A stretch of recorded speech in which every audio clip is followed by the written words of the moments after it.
What up? What up? What up? Welcome to another episode of 94 Feet with Coach JT. Do me a favor, leave a like in the comment section. Please subscribe to the podcast as I continue to just grow this platform.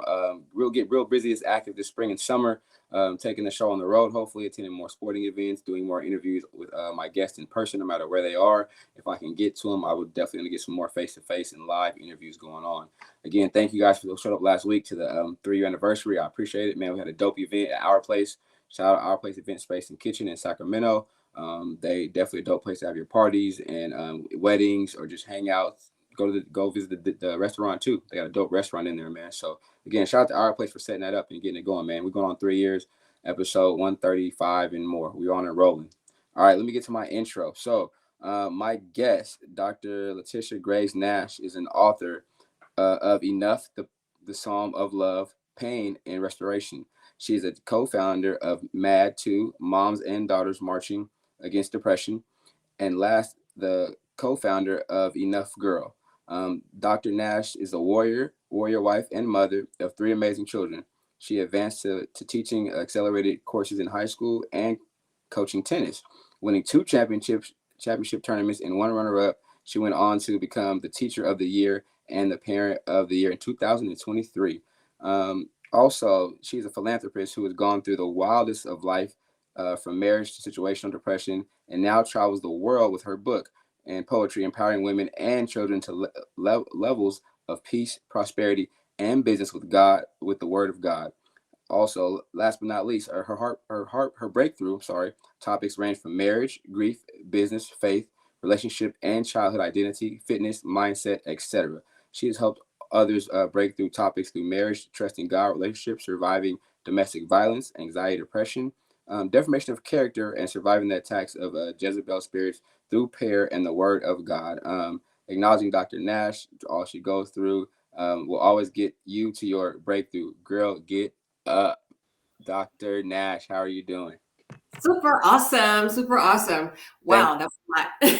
I know, but it was a lot of dope information there. A lot of stuff that is really off top, vulnerable and empathetic, and putting yourself out there out the gate, as they say, man. You just went right to it. But thank you for taking time out your busy day, busy schedule. And I know we've been working on this for a few weeks now, off and on, but consistency is key.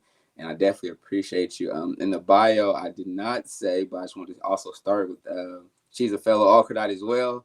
So I definitely got to show love to the Braves, man, as on this platform. And just, I always got to highlight our school, but also a lot of HBCUs as well, just in general. So again, shout out to you, and then everybody out there, HBCU, future HBU students or current ones out there, man. A lot of love to you guys out there. A lot of people supporting you and support each other too through that journey, because you need each other during those times for sure. Briefly, before we get into details on this book, story, just you in general, I would just definitely like to know, give information out to those who are on the West Coast who are going to watch this, but also I know a lot of our friends, your friends and family or alumni are going to see this too, as I try to definitely put on the platforms. Give us a little background about, yourself just in general, just, who you are, kind of the upbringing a little bit. So give me a little summary about you. I am the most weirdest person you would ever meet. But I love what I do. I've been teaching for about now 17 years. And this has been on and off, where I have been trying to go into the medical field, but God keep calling me back to the classroom. I'm like, okay, God, hang up the phone. But I love teaching. This is my 17th year. I coach tennis, like you said. I love to travel. As I said before, I have a friend in California who is trying so hard to get me out there, but the driving distance and the flying distance, they just won't agree. So I haven't quite made it out there just yet. I do have 3 amazing children. One I have brainwashed, so he is out there at Alcorn State University getting his degree. He's actually getting 2 at the same time. So he's out there having a remarkable time. He said, "Mom, I'm gonna outdo what you did." So he hasn't even stepped on the field of what I did at Alcorn. So, but he's having a really good time. I have 2 amazing little girls here. They are also co-founders of the business that we run, which is Moms and Daughters Marching Against Depression. So we are MAD 2. Nice. And basically what that is, we have to get upset with just being low. You have to get mad with how life is treating you and just do something about it. And so we kind of just take people out of their normal self and just teach them how to live a productive, promising life. But yeah, I've been coaching tennis for about 8 years. We have taken,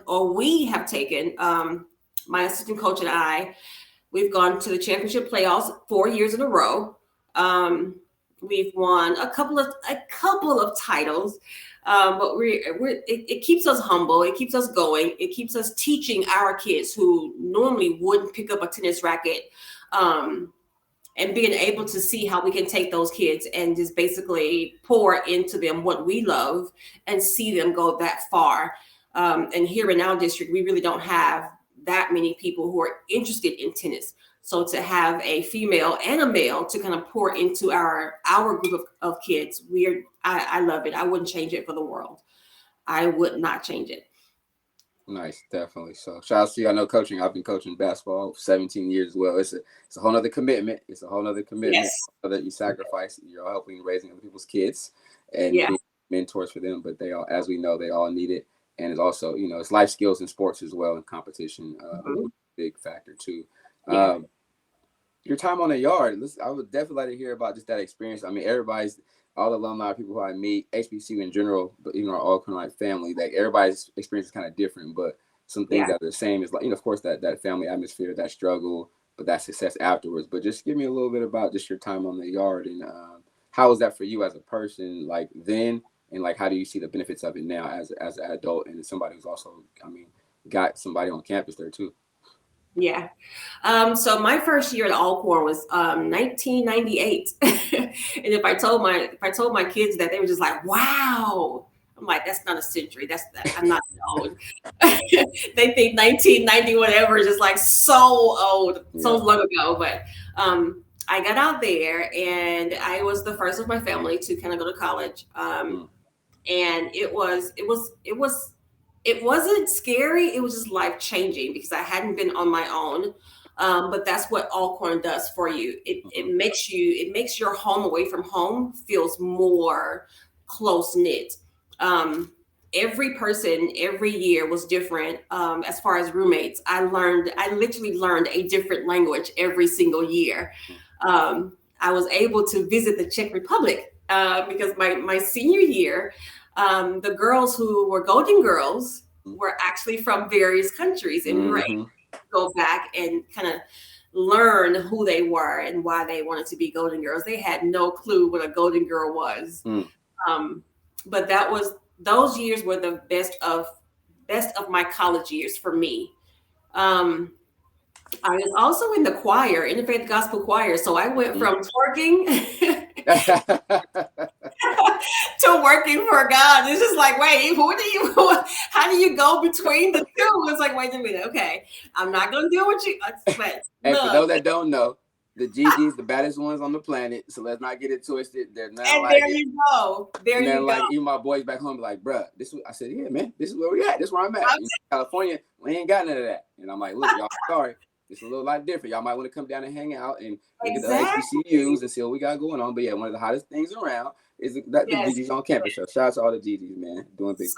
So much, and I think that's what capped my son when, even though he didn't like the fact that I was a Golden Girl, when once he realized like what it meant. You have those athletes or people who are in between trying to figure out where they want to go to school, and we always say, before you leave campus, go see the band. And I don't care if we have 30 members in the band or we have 300 members in the band.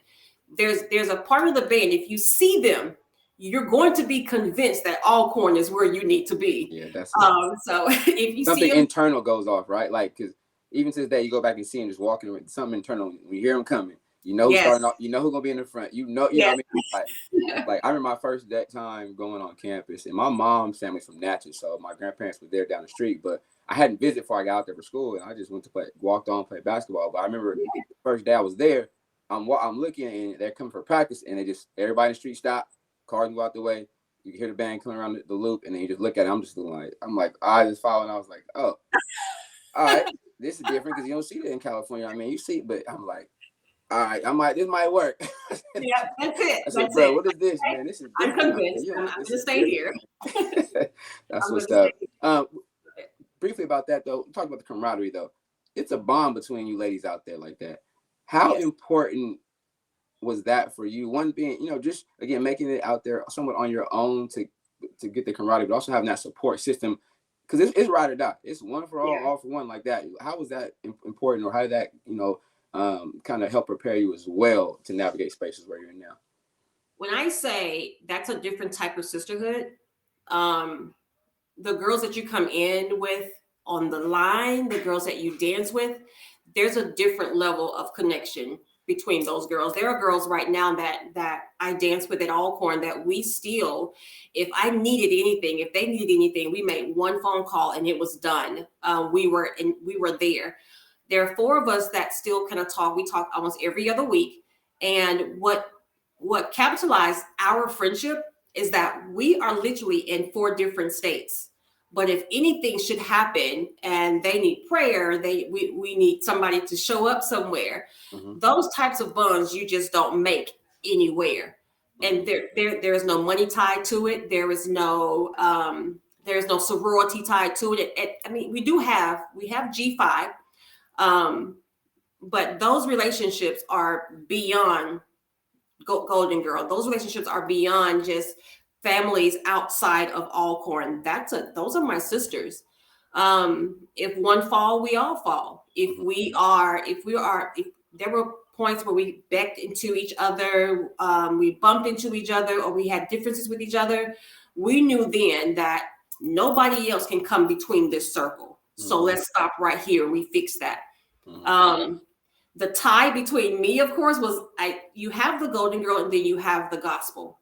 Mm-hmm. And I did not want to pull the 2 from each other. I wanted to do both, not live 2 separate lives. Right. But there were times where the Golden Girls needed prayer. And I was the one that said, let's go ahead and pray. We knew how to come back to who we were. And I think that's what got us through those 5 a.m. practices, or those 3 a.m. practices when we could barely walk after practice, but we had a job to do and we tremendously loved it. I would not change anything. I tell my students now when they Google me, as they say, I said, sweetheart, I can still drop it like it's hot, but I can't get back up until it's cool. So just let me let me warm up first, and then we can move forward. But I wouldn't change that. Yeah, dope experiences, lifetime friends, man, and companions in sports, man. We all need it for sure. Upon leaving Alcorn, you talked about being an education system. Is there some type of education system in your background, parents, mom, dad, anybody, or how did you get involved? Because actually, I've been in education too, so full time now. I work nonprofit, but I mean, I'm a college professor now, adjunct for 6 years, but I have my bachelor's from Alcorn in child development, so I'm teaching the grade school kids early. That's always been something I've been around as far as going to church and seeing that younger kids need mentors, especially Black males, to be around and kind of hang out. So that kind of filled me in that area. But what about you as far as the education piece? Where'd that come from? My mom worked 3 jobs, and she didn't get farther than a associate's degree. My father, he was a contractor, and my dad wouldn't touch a college.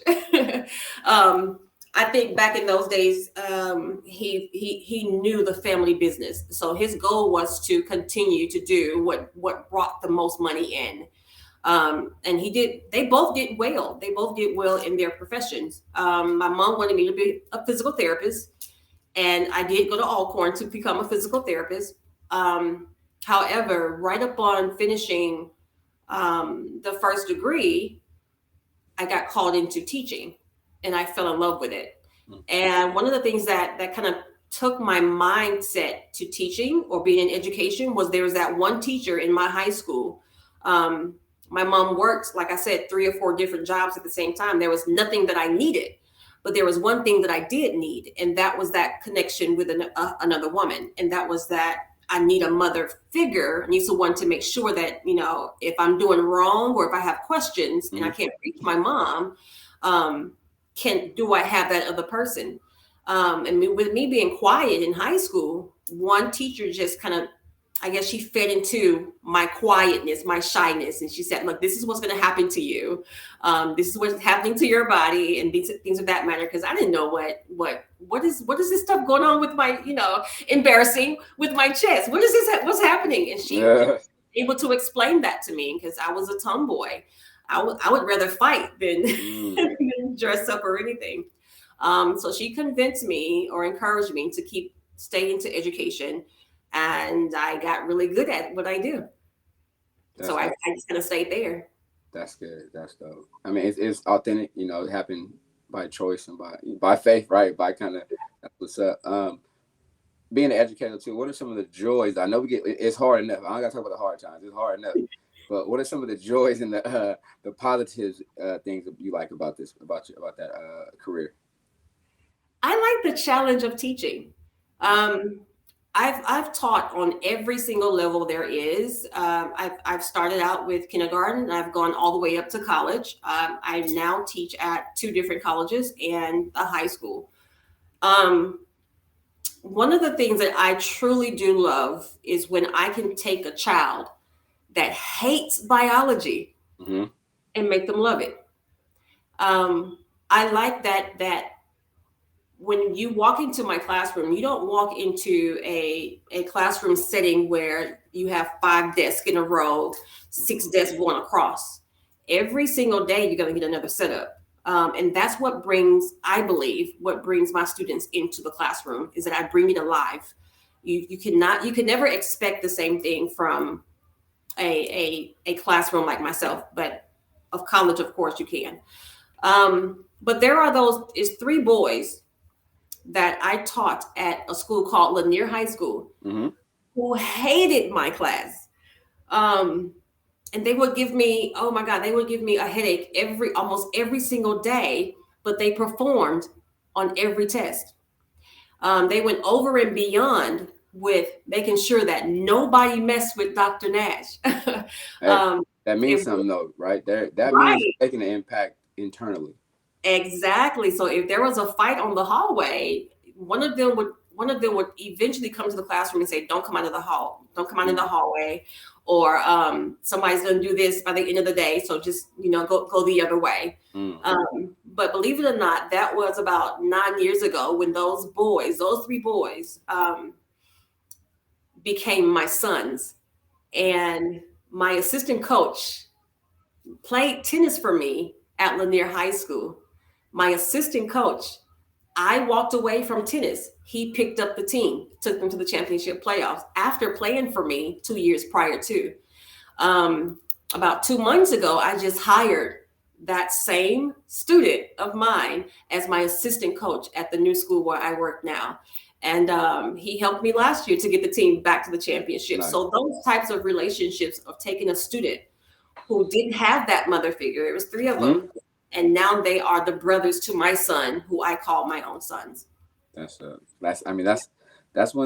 pros right there. Like I will say, is the financial benefit of any of that. That's not it. You know, something like that is everlasting and changing, and also impactful. Right?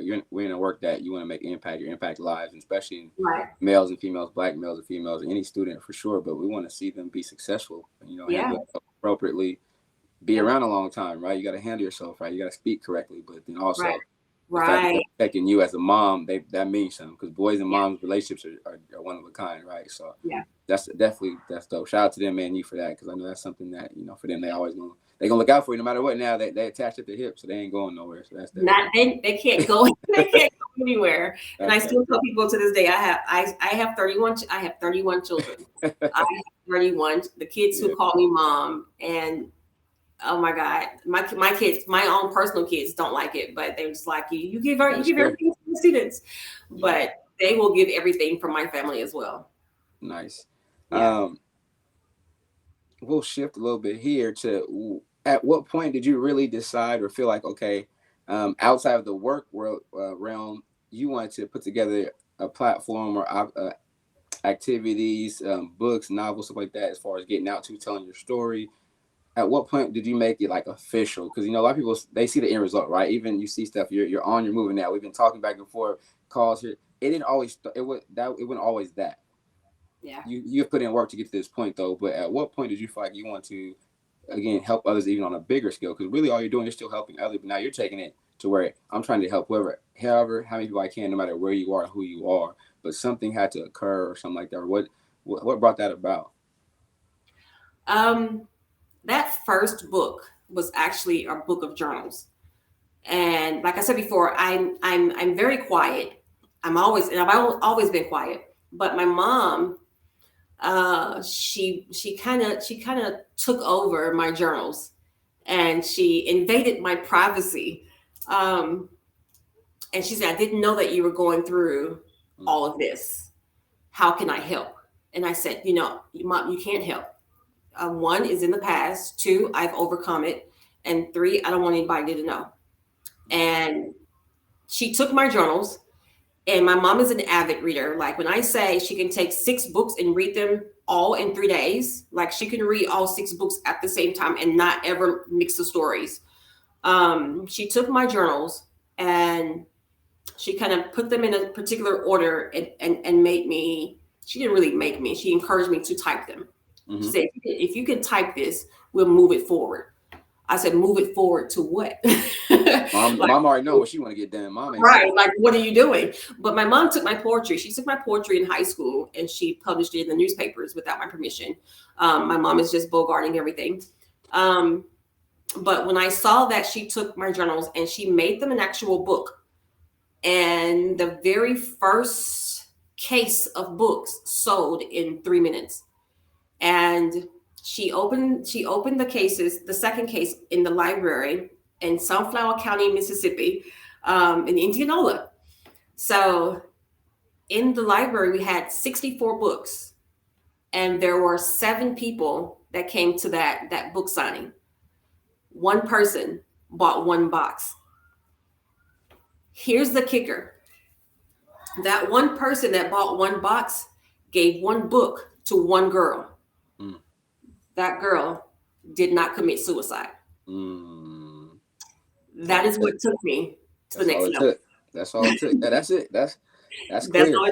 She said, "I don't know who you are, but your book saved my life." And that's where I continued to write. I'm still shy. I'm not going to do anything with my writings. I got through my divorce because it was rough, and I got quiet again. When I remarried, it was more so of like, wait a minute, this is repeating itself. So obviously, I did not heal or survive. I just kind of covered everything up and didn't deal with it. So when I went through the turmoil with the second, I said, you know what? I'm just done. I'm completely done. And I wanted to step out. I wanted to give up. But then another little girl came to me and said, you have to get up. You have to get through it. But that little girl was my little girl. That was my daughter. That was my daughter who when I see my mother, I saw a queen. I saw a warrior. I saw a fighter. My children were looking at me in the same way, and I didn't know that. So when we first came up with Mad 2, I was mad. I was mad at God. I was mad with the guy. I was mad with, the outcome, because I had given everything. I stopped traveling with my book. I stopped traveling with tennis. I stopped coaching, stopped teaching. I stopped everything just to be a wife. And I got mad.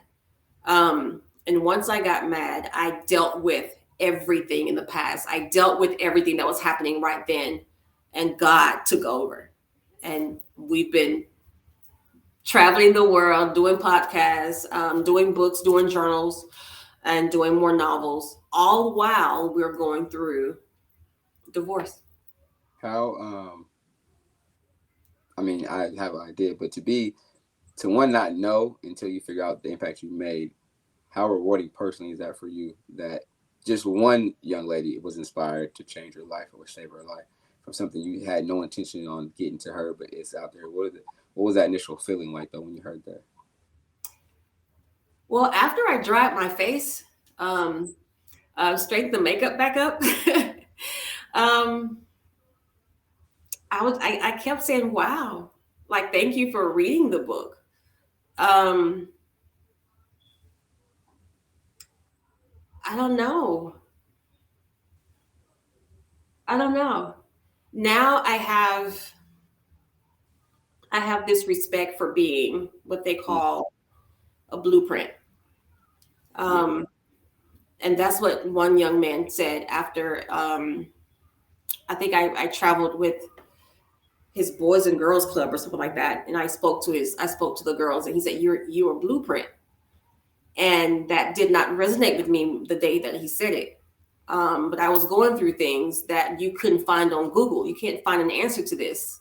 Mm-hmm. Um, so God, what do I do? Like people don't know how to come to you. Like, what do you want me to do? And I started literally writing down what I was going through. I would pray about it, and then I would hear and see what God was doing with it.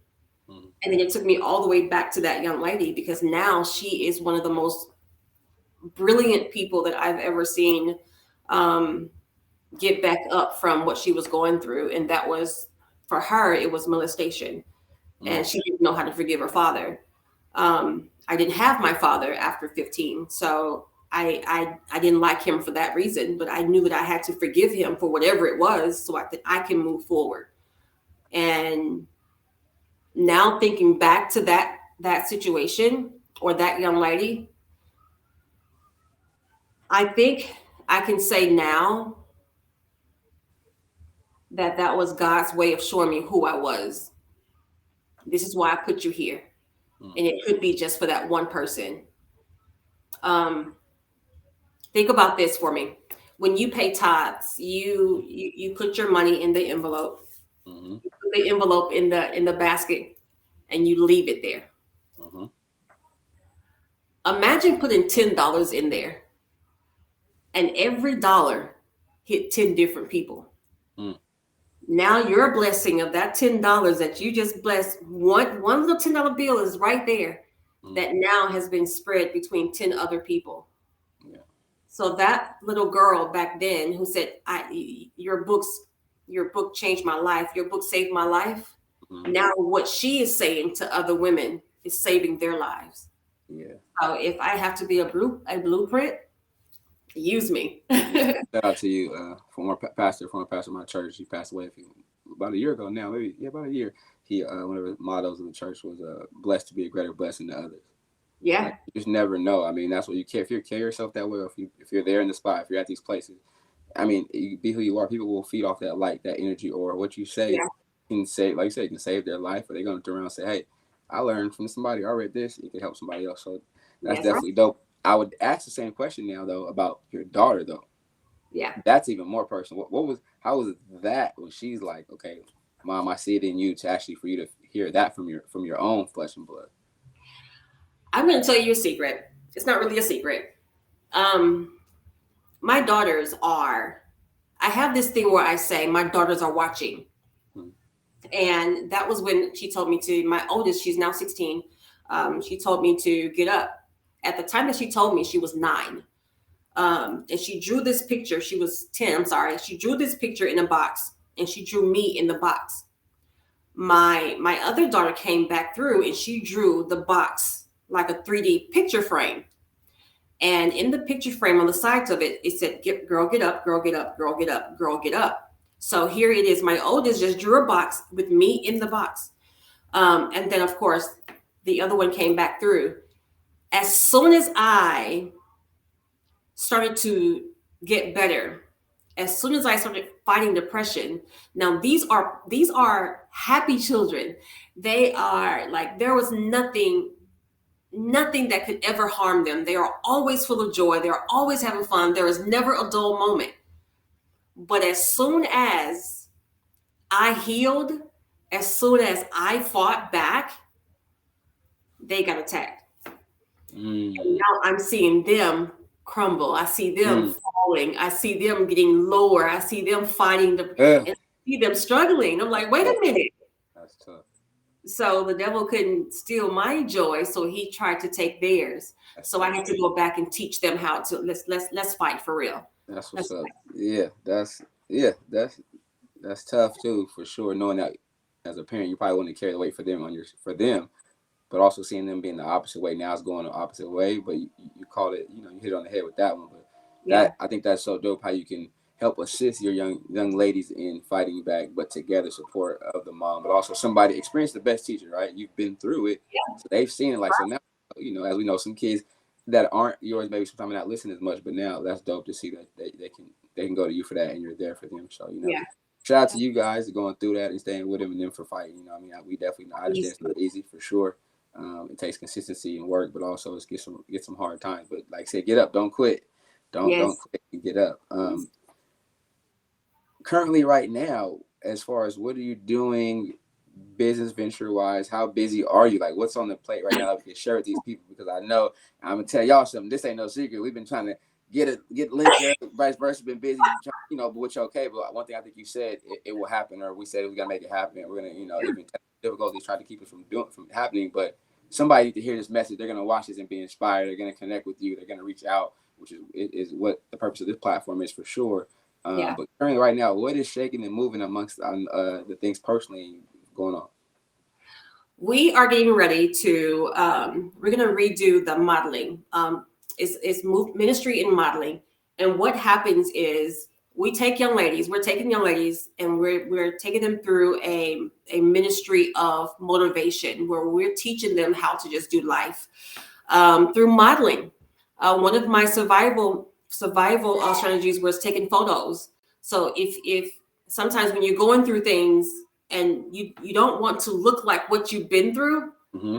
we're going to dress you up. We're going to put your makeup on. We're going to make sure that you look good through your struggle, because sometimes as long as you look good and feel good, you have the strength mentally to get through anything. So this modeling ministry is more so we're taking the women, they're overcoming their adversities, and we're going to crown them. At the end, we teach them how to straighten their crown. So these young ladies have gone through hell and high water, but they're going to model across the catwalk and they're going to walk it out. And hopefully, what we aim to teach them is the adversity, the trial, is just a test. It's not meant to stop you. The only way we fail is that we literally stop in the middle. But that's the time when you reach over and get to your breakthrough, keep going through and get to the other side. So this modeling show is basically for those girls who have decided to fight back. And we're going to give them a full makeover, give them their crowns, and they will represent Girl Get Up for a whole year. These young ladies will also be qualifying to be Miss Mississippi. Nice. So after they do this for a year, they can get into the qualification rounds of being named Miss Mississippi. And last but not least, we got 4 amazing books about to come out. I'm nervous. I'm really, and this is me being truthful. These are not books that you make up. This is real life. This is dealing with women on the other side. This is dealing with attacks, like people who are, their goal, their job was to really break you. Like their whole entire aim was to break you. But you're gonna see and it's called Enough is Enough, Becoming a Warrior. And it's either war, WAR, or her. And I'm excited about it because it's either you're going to fight for yourself or you're going to die to self. Because every day of your life, you're going to be attacked with something. As soon as you give your life over to God, as soon as you walk in your promise, as soon as you walk in your calling, you're going to get attacked. Even if you were trying to get this podcast going, everything wanted to go wrong. But you know what? When I told you that, okay, I said, give me 2 minutes. Yeah. All we did was pray. That's it. All we did was pray. And we spent 45 trying to get it right, trying to electronics, trying to do something, and just take 2 minutes out. Thank you, Lord. We need your help, or can you make it happen? And that's definitely something that more people need to walk into, realize that, right? Because if you're not doing anything, then it's the trouble don't find you, or the issues don't find you. But it's when you're trying to be, help others or support others or walk in that That is true. line, or be truthful to yourself and to God, or whatever you believe in, whoever it is. It's like, where this come from, or where this attack come from, where this temptation come from? Like, man, I just want to do right, but that's definitely, and that's the harder part. That's definitely the harder part. Just stick with it when it gets rough. When it gets rougher on you, or when you want to get these blessings coming in, when you're working towards something. You got a book coming out now, something else want to stop it, but definitely that's definitely something that I see for sure. Dealing with, as well as different type of things, but learning how to maneuver, learn how to pray through it, which I'm glad you said that too. Sometimes just take time out and sit. All right, let me just turn this off and have a prayer. Let me pray about it. Yeah. Let me throw a few up there. That's definitely exciting. Where can people find your information at? And definitely got to shout that out, where they can contact, email, purchase stuff when it's ready. Okay, so we're gonna have everything on the website, www.enough-girlgetup.com. And right now we put all of our blogs, our poetry, our events on that webpage. You can reach out to us, even if you want just to get us to pray for you. There's a link on there where you just put your prayer request in, and we have intercessors who really just go in there and they sit and we pray for whatever you want us to pray for. And I think people are going to enjoy. They can even read some of the things that we've posted already on there, and kind of go from there. That's what's up. Overall, though, through your experiences, who are some of the lifelines or support systems you may have clung to, or attached to, or reached out and grabbed their hand or something like that to help you get through this? Because I want people to get the book. I'm not going to ask extra questions and I want them to go get the book for themselves, listen to it. But that part, though, who are, because I mean, like I said, you said to make it through. And I feel I'm a person who always thinks that everybody needs somebody at some point in time in their life. Some people say, I don't need nobody. I don't know about that. Because if nobody did something for, I'm like, man, it's we all need some type of support or a hand or like somebody to stand on. So anybody that, or anything, or anybody that you kind of, that was during crucial, because I mean, it sounds like from what I read behind the scenes too, it did get rough. It did get hard. It could have got to the point where you wanted to quit, but what was the, I guess, supporting factors in that as for you to keep going? So in the beginning of everything, you have a boat full of people who want to stand by you, help you, get you through. You have those people who will say, girl, if it was me, I'll do this and I'll do that. But I can say this, there were people who were there in the beginning that didn't make it to the end. There were pastors in the beginning that didn't make it to the end. There were warriors, deaconess that prayed with me in the beginning that didn't make it to the end. And this is why I say that when times get really tough, you have people who don't mind being tagged in, and they will do exactly what they're being called to do. They will pray with you, walk with you, sit with you, cry with you, pat you on the back. But there are those moments where you also have to be left alone. And that's when God is trying to tell you and show you that he's there with you. This is what I want you to do. In the beginning, I had my mom, and everything that everything that I did because my mom gave me that advice. He's like, well, baby, do this and, do that. And I did it. And I didn't feel any way about it. I didn't heal. I didn't learn. And then my mom passed. And I was just like, whew, okay. So now what? So now I don't have my mom. I don't have my family. So now I'm just here by myself struggling. And my mom passed and all hell broke loose because I didn't have anybody to talk to anymore. And when I say the hell broke loose, I told the next person, I'm going to see you for who you are because my mother covered up for you. And when that phrase came out of my mouth, I didn't see that person ever again. That was my spouse. So I went from grieving my mother to grieving the marriage, to grieving the divorce, to being traumatized by it all, and I died. The first person I saw when I came back to in the hospital was my best friend Hattie, um, and I could never forget the day that I came back home and I talked to her about everything that was going on, and she was just like, "Let it go." And I said, "I don't think that's what God wants me to do." And she said, "Okay, if you need me, I'm here." And from that moment on, it was Hattie Freisen, it was Melissa White, it was Sonia Howard, and those are all my three sisters. And it was my neighbor, Kim White, and they have all caught me at my lowest, and they pulled me back up. So those four ladies, geez, I didn't even know my friends could speak in tongues. I'm like, wait, what? What are you doing? But I wouldn't do life with anybody else had it not been for those three. But they were not here at the same time. Every phase required somebody different. Every phase required somebody different. That's what's up, man. Shout out to them. Right on time when needed, effective, very dope.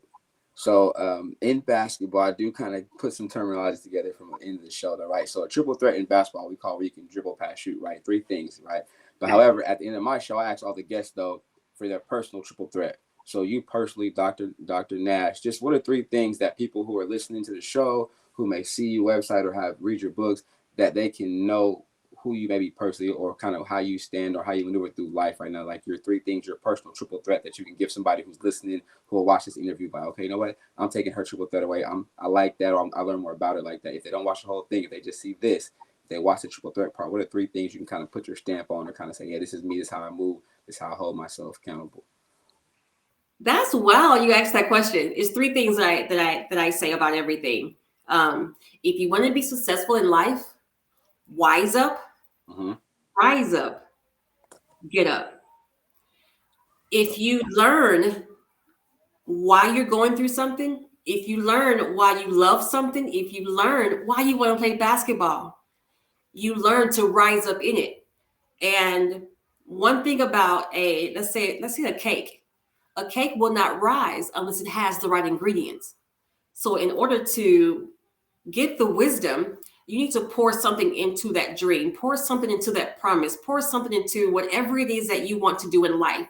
If you pour the right ingredients, it's going to give you enough strength to rise up far enough to get up. And when you get up, walk it out. It's all on you. It's all on you. So you had it ready. That's a quick response. Usually people give a little longer time in between, but you're already ready.